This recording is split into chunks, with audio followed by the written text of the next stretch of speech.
Hello everyone, this is Nitpicking Nerd and I want to review the third episode of The Mandalorian, which wasn't as good as the previous episode. I thought the second episode was the best one so far because it had a lot more action and it was funny, it was very entertaining. That whole part with the Jawas was so funny and so on. This episode was a little bit slower, there wasn't as much action scenes and it wasn't as entertaining, it wasn't as funny. But story-wise, it finally starts to get much more interesting. Finally, we get what the show will be about, and I'm going to get into spoilers. So he delivers Baby Yoda to the Empire and got his reward, but then he has regrets. And it's amazing how they managed to convey his thoughts and feelings, even though we don't really see his face. And yet, with his body language and with the stuff around him, the stuff he looks at, we kind of get what he's thinking and what he's feeling. And so it's amazing how they managed to do it even though he wears a mask. And it also reminds me of the old Star Wars movies because that's one of the things that always impressed me in those movies, how they managed, especially in the Return of the Jedi, how they managed to convey Darth Vader's feelings and thoughts without us seeing his face. So it was done with body language, it was done with the context, with the stuff around him. So it's the same kind of idea here, showing how the Mandalorian thinks about Baby Yoda without him even saying anything. He just looks at the stuff that he played with previously, and we the audience kind of fill in the rest, and so that was great.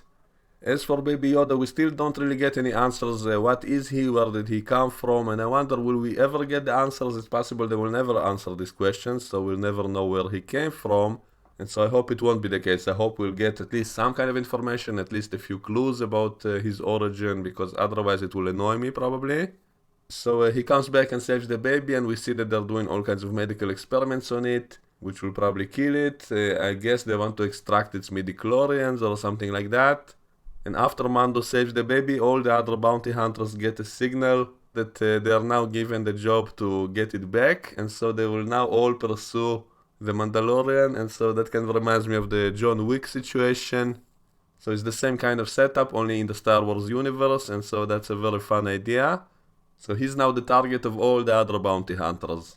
And we get an action scene in the end of all of them attacking him, and he tries to escape, and then the other Mandalorians show up to help him, which felt a little bit convenient, but they did set it up previously when they said that all those other ones don't like him working for the Empire, that they hate the Empire, and so I guess it makes sense for them to show up to help.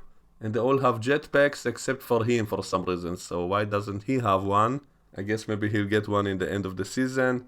I still think the idea of a nation of guys who all dress the same way is kind of silly. I always felt it was a little bit, it was kind of a cheap way to get back Boba Fett without it being Boba Fett and basically having a whole bunch of Boba Fetts, which I always kind of thought it was a silly idea. But I guess I can accept it, like Iron Man, the first Iron Man built a suit and then he gave that technology to his friends, and then there's a whole bunch of guys who look like Iron Man, and so we can assume the same kind of situation here. So they have this special armor, these special weapons, and they only share it among their own people, and so they all look that way and carry the same kind of weapons, which is part of their culture, whatever. I guess it's like the Klingons all having bathlets. So I can accept the idea. If it's done well, I can accept it. If it was me doing all of that, if I came back in time, I probably wouldn't go this route. I probably would simply say that Boba Fett simply got all those different kind of weapons from different places and simply gathered it himself and built his own suit and all of that.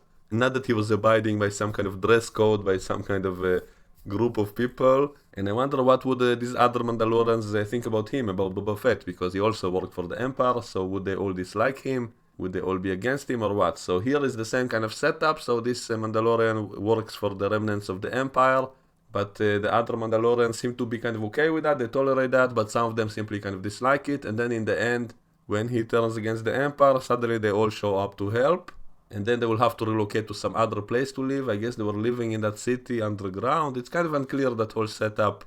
What exactly are they all doing? So he's the only bounty hunter and all the other ones are doing what? So are they just hiding underground? Also there's those flashbacks of his childhood, and we saw a battle droid from the prequels killing his family. So I guess that happened during the Clone Wars. And maybe that was part of the reason that he saved Baby Yoda, because he remembered his own childhood and so on.